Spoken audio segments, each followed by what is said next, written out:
आज प्रहारचे उमेदवार दिनेश बुब यांचा अमरावती लोकसभेसाठी उमेदवारी अर्ज दाखल करणार आहे।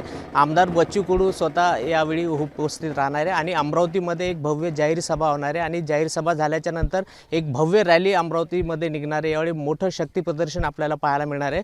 परंतु उमेदवारी अर्ज दाखल करण्यापूर्वी आमदार बच्चू कडू हे आपल्या मूळ गावी बेलोरा या ठिकाणी आपल्या आईच्या स्मृतीस्थळावर अभिवादन करण्यासाठी आले आणि इथूनच आता त्यांनी लोकसभेचं रणशिंग फुंकलेलं। आपल्यासोबत आमदार बच्चू कडू स्वतः आहे। भाऊ माघार घेणारच नाही ठरला आता? आता माघार बाकीच्यांनी घ्यावं, आमचा पुढाकार राहील आणि सुटलेला तीर गुलाल घेऊन वापस येईल, तसा वापस येणार नाही। आज उमेदवारी अर्ज दाखल करणार आहे, किती लोकांचा अंदाज आहे, किती लोक उपस्थित राहतील? स्वतःहून आता ते अंदाज नाही, 40-50 हजाराच्या वरती राहील अशी शक्यता आहे। सगळ्या एकूण प्रतिसाद आहे, सगळ्या पक्षातले लोक आहे, सर्व जातीचे सर्व धर्माचे। दिनेश बुब एक कार्यकर्त्याच्या, दिनेश बुबला पाहण्याचा लोकांचा दृष्टिकोन कार्यकर्त्याचा आहे आणि नेत्याच्या विरोधात कार्यकर्त्याची ही लढाई, पैशाच्या विरोधात जनतेची लढाई आहे। 500 कोटीची मालमत्ता असणाऱ्याच्या विरोधातली ही लढाई आम्हाला अतिशय शिताफीनं आणि तेवढ्याच ताकदीनं आणि लोकांच्या प्रेमातून आम्हाला जिंकायची आहे। मला असं वाटतं का आजच्या स्थितीमध्ये सगळ्या जाती धर्मातले लोक आमच्या कार्यकर्त्याला, दिनेश बुबच्या त्याच्या स्वभावाला, त्याच्या सेवाभावाला आणि त्यांच्या वडिलांच्या पुण्याईनं मला वाटतं खूप चांगला प्रतिसाद भेटन। अखेर सेवा हाच या निवडणुकीतला विजयाचा मार्ग ठरू शकतं, विजयापर्यंत जाऊ शकतं। अनेक BJPतले कार्यकर्ते जे नाराज आहे ते म्हणतात का आमच्या कार्यकर्त्याचं डोकं फोडले, 9 टाके लागले, तुषार भारतीच्या घरावर जाऊन हमला झाला, आई वडील असताना त्याची गाडी फोडल्या गेली।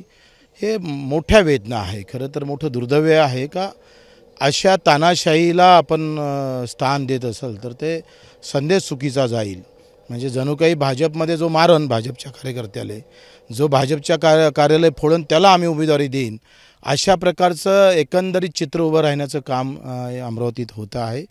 आणि मला वाटतं ही लोकशाही खऱ्या अर्थानं पूज्य बाबासाहेब आंबेडकरांनी ज्या घटनेच्या माध्यमातून, संविधानातून जो अधिकार मतदानाचा दिला त्याचा खिळखिळ करण्याचं कामसुद्धा होत आहे। ऐन निवडणुकीच्या वेळेस साड्या वाटणं, जणू काही आपण पाहतो का लोकशाहीमध्ये पैशाशाहीचं एकंदरीत समर्थन करण्याचा विचार जो पुरवण्याचा आहे तर त्याला खरं तर आळा बसण्याचं काम होईल। आणि वेळ आली तर मी आव्हान करेल का ज्या साड्या घेतल्या असेल, आता साड्या काय तुम्हाला माहीत आहे का गोडाऊनमध्येच भरल्या असतात, त्या न वापरता येणाऱ्या, न विकल्या जाणाऱ्या साड्या फक्त उचलून आणावं लागतं ट्रकनं, तेवढं भागात त्याला पण जाळणेच आहे कुठेतरी।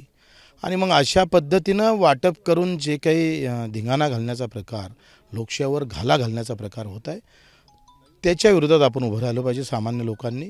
कारण मग अशानं तर पैशावाल्याचीच लोकशाही होईल, पैशावाल्याचीच सत्ता राहील आणि हे समीकरण आम्हाला तोडायचं आहे।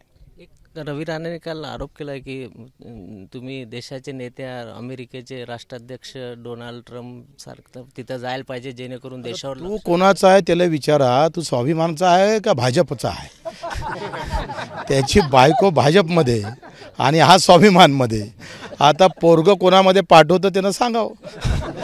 हे होते आमदार बच्चू कडू ज्यांनी ABP माझाला प्रतिक्रिया दिली। कॅमेरामॅन अमोल देशमुखचा प्रणय निर्माण, ABP माझा, अमरावती। ABP माझा, उघडा डोळे बघा नीट।